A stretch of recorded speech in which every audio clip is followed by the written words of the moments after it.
Preparation of world learning design, এই যে প্র্যাকটিকামটা রয়েছে, এটা কিন্তু তোমাদের সেকেন্ড সেমিস্টার এবং ফোর্থ সেমিস্টার দুটোতে কাজে লাগবে। কারণ এই এলডিটা তোমরা কিন্তু চাইলে ফোর্থ সেমিস্টারে ফাইনাল টিচিংয়ের সময়ও করতে পারো, আবার তোমাদের যে একটা টিচিং এলডি বানাতে হয় সেকেন্ড সেমিস্টারে সেক্ষেত্রেও করতে পারো।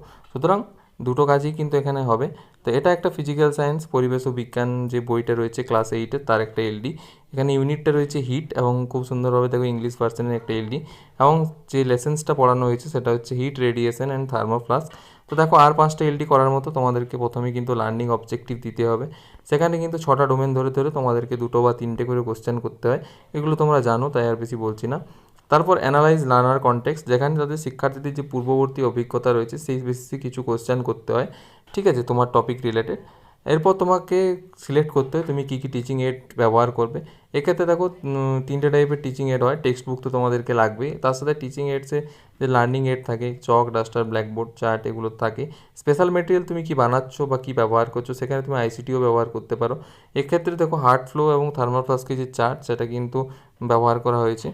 তারপর তোমাকে লার্নিং স্ট্র্যাটেজি দিতে হবে, অর্থাৎ তুমি কোন স্ট্র্যাটেজির মাধ্যমে বিষয়টা পড়াবে সেই স্ট্র্যাটেজিটা তোমাদেরকে এখানে লিখতে হয়।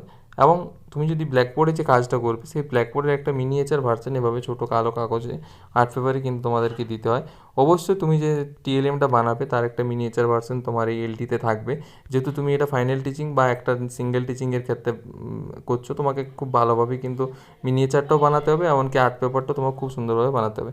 সবশেষে কিন্তু একটা ইভ্যালুয়েশন ডিজাইন থাকবে, অর্থাৎ তুমি যে আজকে ক্লাসটা নিলে সেখান থেকে শিক্ষার্থীরা কতটা বুঝতে পারছে তুমি কিছু কোশ্চেন করবে, তারপরে তুমি বুঝতে পারবে যে হ্যাঁ তারা সত্যিই বুঝতে পেরেছে কি না। এখানে কিছু অ্যাক্টিভিটিও রাখতে পারো, ঠিক আছে, যেমন ম্যাচিং অ্যাক্টিভিটি, এরকম টাইপ কুইজ বা কিছু। এবং সবশেষে তোমাকে কিন্তু একটা weakness detection of for remedial class, অর্থাৎ তুমি যদি দেখো যে ইভ্যালুয়েশন ডিজাইনের যে কোশ্চেনগুলো তুমি করেছো সেগুলোর উত্তরগুলো তারা দিতে পারছে না, তখন কিন্তু তোমাদেরকে এইভাবে একটা উইকনেস ডিটেকশনের ক্লাস কিন্তু তোমাদেরকে করাতে হয়। তো এই ছিল বাস একটা সিম্পল এলটি। তোমরা চাইলে ফাইনাল টিচিংয়েও ব্যবহার করতে পারো, অথবা সেকেন্ড সেমিস্টারের একটা যে কোনো প্রিপারেশন অফ লার্নিং ডিজাইনও ব্যবহার করতে পারো।